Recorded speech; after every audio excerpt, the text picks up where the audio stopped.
नमस्कार, मैं श्याम गिरी। आप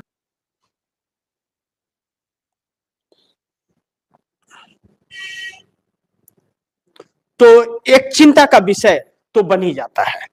देखना यह महत्वपूर्ण होगा कि यह लड़ाई किस हद तक और कहां तक जाती है, क्योंकि इस वक्त जो परिस्थितियां हैं, भारतीय जनता पार्टी के अंदर सब कुछ ठीक नहीं है। भारतीय जनता पार्टी के खिलाफ ही भारतीय जनता पार्टी के लोग सड़क पर उतरना शुरू कर दिए हैं और सरकार को चौंकाने वाली थी।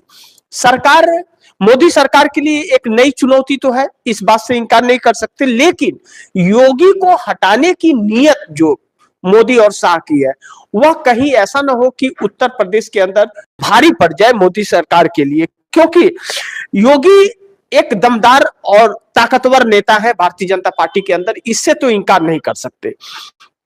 ठाकुर समाज से आते हैं, लेकिन वो कही है कि आप दर्शकों ने देखा था, मैंने खबर भी चलाया था कि भारतीय जनता पार्टी के अंदर ब्राह्मण समाज के जो नेता थे, उन लोगों ने भी अलग बैठक की। और जब 46 विधायकों ने ब्राह्मण समाज की बैठक की, तो उनका चिंता यह था, इस बात की चिंता थी बैठक में कि भारतीय जनता पार्टी ब्राह्मण समाज को सम्मान नहीं देती है और लगातार अपमान करती है। उन कांग्रेस के साथ हुआ करता था, कांग्रेस के नारायण दत्त तिवारी उत्तर प्रदेश के सीएम हुआ करते थे, ब्राह्मण समाज से आते थे, लेकिन भारतीय जनता पार्टी ने लगातार ठगने का काम किया। लेकिन ठाकुर समाज के योगी आदित्यनाथ है, तो फिर ठाकुर समाज को क्यों दिक्कत? ठाकुरों के तो मसीहा बनते हैं। लेकिन ठाकुर समाज का नरेंद्र मोदी के खिलाफ आक्रोश है।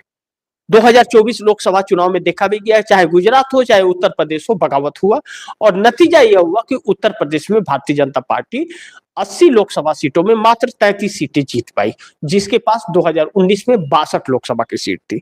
यह सब कुछ इसलिए हुआ क्योंकि योगी आदित्यनाथ को हटाना चाह रहे थे, या जनता के ने अपना मूड बदल दिया। लेकिन दूसरी तरफ जब संजय निषाद दलित समाज से आते हैं और संजय निषाद एनडीए गठबंधन के हिस्सा है, संजय निषाद ने भी दलितों की बैठक बुला ली, तब बड़ी चिंता की बात हुई। लेकिन अखिलेश यादव ने लिट्टी चोखा की पार्टी दे दी और सभी को, ठाकुर ब्राह्मण दलित सबको बुला लिया, और भाजपा के भी ब्राह्मण समाज के नेताओं को बुला लिया। सबको ही आए, बैठे, खाए पिए, दुख मुसीबत बात की, चले गए।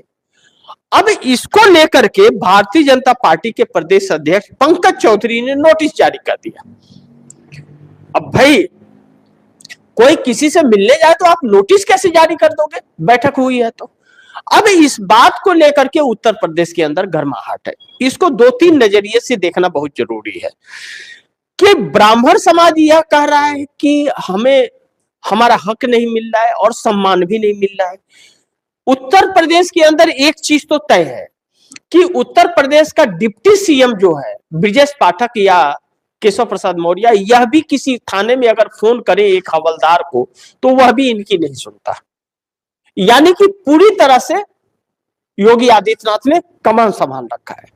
और हर कोई जानता है कि ब्रजेश पाठक और केशव प्रसाद मौर्य, यह 2 डिप्टी सीएम जो उत्तर प्रदेश के हैं, यह अमित शाह के बड़ी खासम खास हैं, इससे इनकार नहीं कर सकते।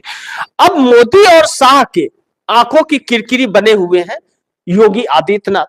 अब ऐसे में योगी आदित्यनाथ एक नई चुनौती बन गए हैं। लेकिन अखिलेश यादव के तरफ से जब यह कहा जाने लगे और उनके चाचा शिवपाल यादव की तरफ से कि आप लोग समाजवादी पार्टी में आइए, आपके पूरे अधिकार आपको मिलेंगे, आपका सम्मान भी होगा, आपको हक भी मिलेंगे, तब भारतीय जनता पार्टी के लिए एक मुसीबत तो बनती है। ऐसे में 3 बड़ी अहम सवाल है जो जैसा मैंने हेडिंग में कहा कि योगी मोदी की लड़ाई कुर्सी तक आई, भाजपा में विरोध, दलित भी छोड़ने लगे साथ। 3 बड़ी अहम सवाल है जिस पर चर्चा करना है कि सीएम योगी निपट देंगे मोदी को, यूपी में मोदी को पड़े लेने के देने, मोदी शाह का प्लान नहीं चला। आप इसे इस नजर से पहले देखिए कि 2024 लोकसभा चुनाव में करारी हार के बाद भारतीय जनता पार्टी बड़ी मुश्किल से नरेंद्र मोदी की सरकार बनी केंद्र में, एनडीए गठबंधन के सहयोग से। अब उत्तर प्रदेश के अंदर योगी आदित्यनाथ जो कांटा बने हुए हैं मोदी शाह के लिए, यह गुजरात लॉबी योगी आदित्यनाथ को हटाना चाहती है। योगी आदित्यनाथ का वर्चस्व है उत्तर प्रदेश के अंदर, इस बात से इनकार नहीं कर सकते, चाहे वह गोरखनाथ पीठ के महंत है उसके वजह से हो और चाहे किसी और से। लेकिन योगी आदित्यनाथ के खिलाफ आक्रोश भी है अल्पसंख्यक का। जिस तरह से मुस्लिम वर्ग के या दलितों के घर के ऊपर बुलडोजर चले हैं, जाति पक्षपात जो किया गया, वह चिंता का विषय है, उसको लेकर के आक्रोश है। तो भारतीय जनता पार्टी चेहरे बदलने में बड़ी माहिर है। चेहरा बदल देती है कि वो मुद्दा ही खत्म हो जाए, फिर नए चेहरे पे कि हाँ वह सही नहीं था इसीलिए तो हटा दिए, फिर मौका दीजिए, फिर आपको लूट लेंगे, फिर चेहरा बदल देंगे। यह भारतीय जनता पार्टी का चेहरा है, असली चरित्र है यह, कि यह धोखा देने वाली पार्टी है। धोखेबाज जिसको कहते हैं, धोखा ही लगातार हर किसी को देती है, अपने वादों पर ध्यान नहीं देती। अब ऐसे में योगी आदित्यनाथ को हटाने के लिए केशव प्रसाद मौर्य और ब्रजेश पाठक को मोहरा बनाया गया। लेकिन चूंकि योगी आदित्यनाथ दमदार थे तो केशव प्रसाद मौर्य और ब्रजेश पाठक का चला नहीं। अब जब नहीं चला, थक हार गए तो बैठ गए। यहां तक कि केशव प्रसाद मौर्य ने एक कार्यक्रम में अपने नाम के पहले मुख्यमंत्री केशव प्रसाद मौर्य उत्तर प्रदेश लिखवा दिया था। सोचिए, हम लोगों ने सोचा कि भाई योगी आदित्यनाथ इस्तीफा दे दिए क्या, शपथ कब हुआ केशव प्रसाद मौर्य का। बाद में देखा गया कि यह तो माहौल बनाया जा रहा था। तो यह चीजें भी योगी आदित्यनाथ को खल रही है कि भाजपा लगातार जो उनको बैकफुट पर ढकेलने की कोशिश की। योगी आदित्यनाथ यह बात तो जानते हैं कि 27 में उनके नाम पर अगर चुनाव लड़ा भी गया तो वह सीएम नहीं बनेंगे और उनके मर्जी से टिकट नहीं बटेंगे। अब जो पंकज चौधरी नए बने हैं वह भी गोरखपुर से आते हैं और योगी और पंकज चौधरी में बनती नहीं है। अब टिकट बांटने का तो जो कार्य है वह प्रदेश अध्यक्ष ही भेजेगा, केंद्रीय नेतृत्व को तो टिकट फाइनल होगा।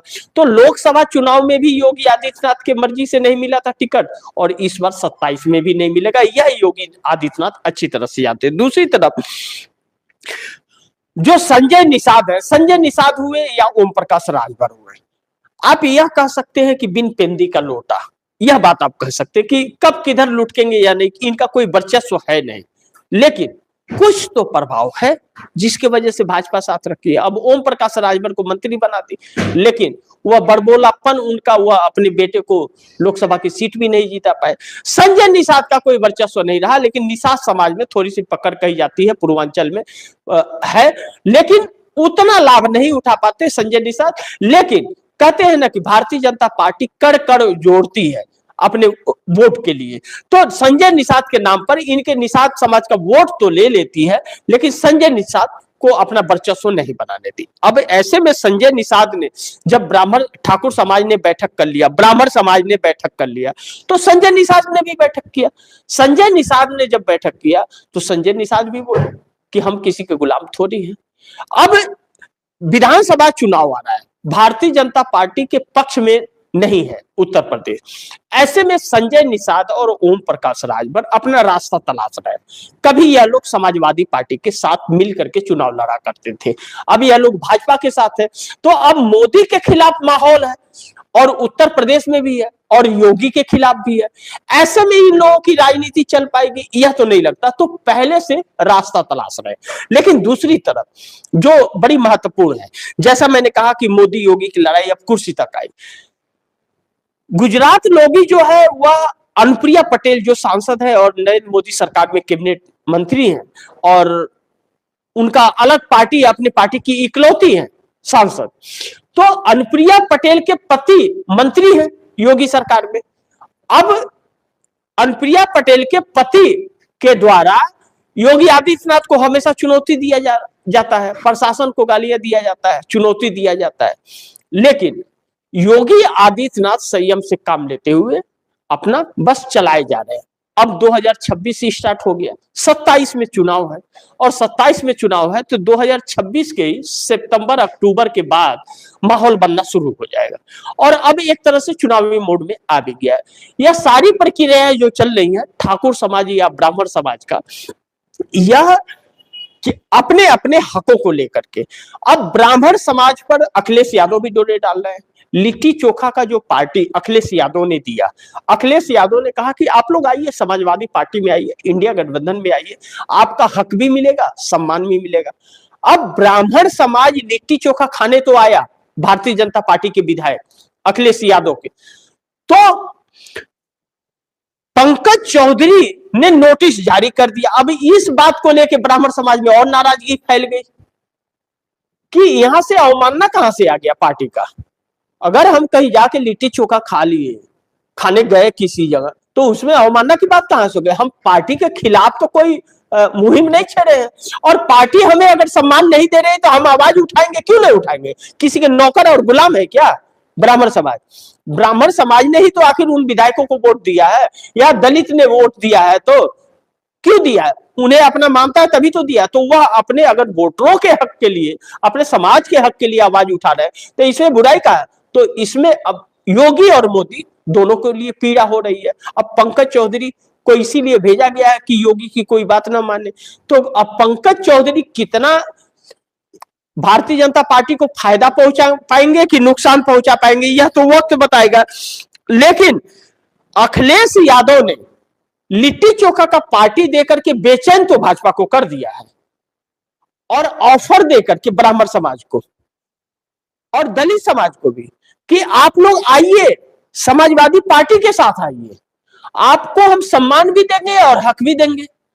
यह बेचैनी भारतीय जनता पार्टी को खाई जा रही है। अब दूसरी चीज कि कांग्रेस के अजय राय जो प्रदेश अध्यक्ष हैं, वाराणसी से आते हैं, नरेंद्र मोदी के खिलाफ चुनाव लड़ रहे थे, बड़ी अच्छे वोट से वह जीत भी जाते।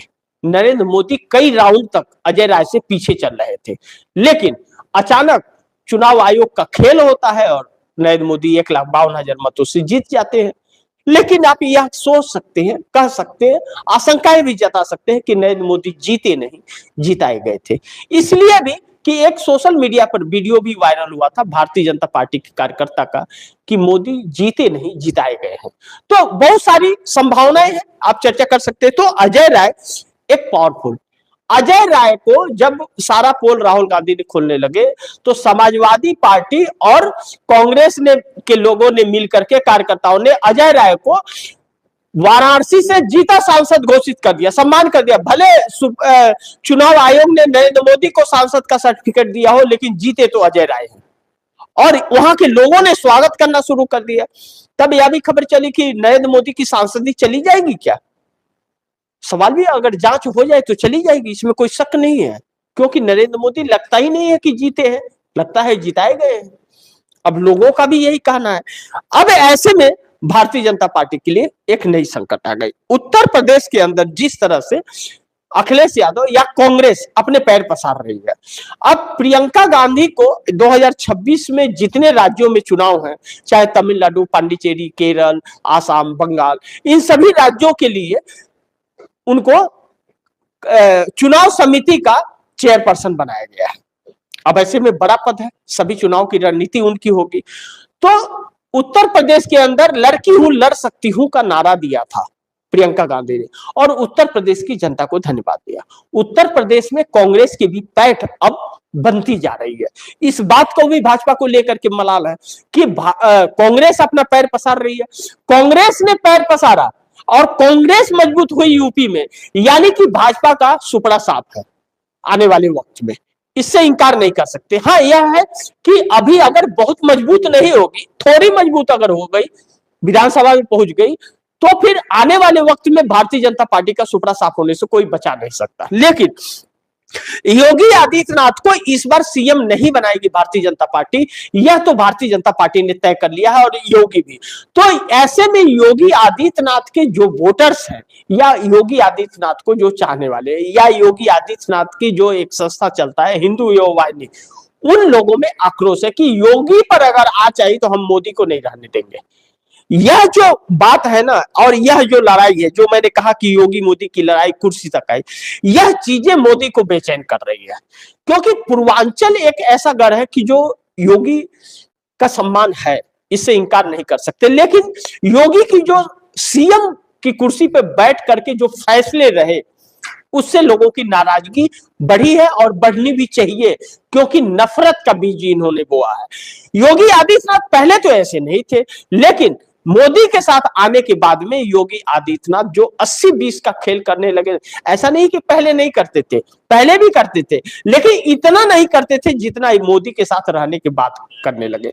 तो इससे यह कहा जाता है कि संगत का असर पड़ता है। शायद संगत का असर पड़ गया, लेकिन अब क्या करेंगे, वह संगत तो इनको झटकार रहा है। और अगर योगी आदित्यनाथ नहीं बने सीएम तो योगी आदित्यनाथ के लिए बड़ी मुश्किल हो जाएगी। दिल्ली आएंगे नहीं, क्योंकि शिवराज सिंह चौहान का हाल देख रहे हैं। योगी आदित्यनाथ से बड़ी वरिष्ठ है शिवराज सिंह चौहान, आज न घर के न घाट के, कहीं के नहीं है। जो राजनाथ सिंह है यूपी के हैं, ठाकुर समाज के हैं, मोदी कोई कदर ही उनकी नहीं करते, उनकी कोई हैसियत नहीं, वह सांस भी नहीं ले सकते अपनी मर्जी से। ऐसे में योगी आदित्यनाथ आएंगे दिल्ली, इस बात में तो कोई दम है नहीं। लेकिन आने वाला वक्त बड़ी चुनौतीपूर्ण होने वाला है और दोनों के बीच लड़ाइयां और बढ़ने वाली है। इसमें समाजवादी पार्टी कितना फायदा उठाती है, यह देखना बड़ी महत्वपूर्ण होगा। तो इसी के साथ आप दर्शकों से इजाजत चाहूंगा, अगली खबर के साथ फिर हाजिर होऊंगा। लेकिन आप दर्शकों की क्या राय है, क्या सुझाव है, कमेंट बॉक्स में जरूर दीजिएगा। इस खबर को ज्यादा से ज्यादा शेयर कीजिए, अपने दोस्तों को भी कहिएगा आगे शेयर करें। आपने अगर चैनल को सब्सक्राइब नहीं किया, सब्सक्राइब कर लीजिए, अपने दोस्तों को भी कहिएगा चैनल को सब्सक्राइब करें।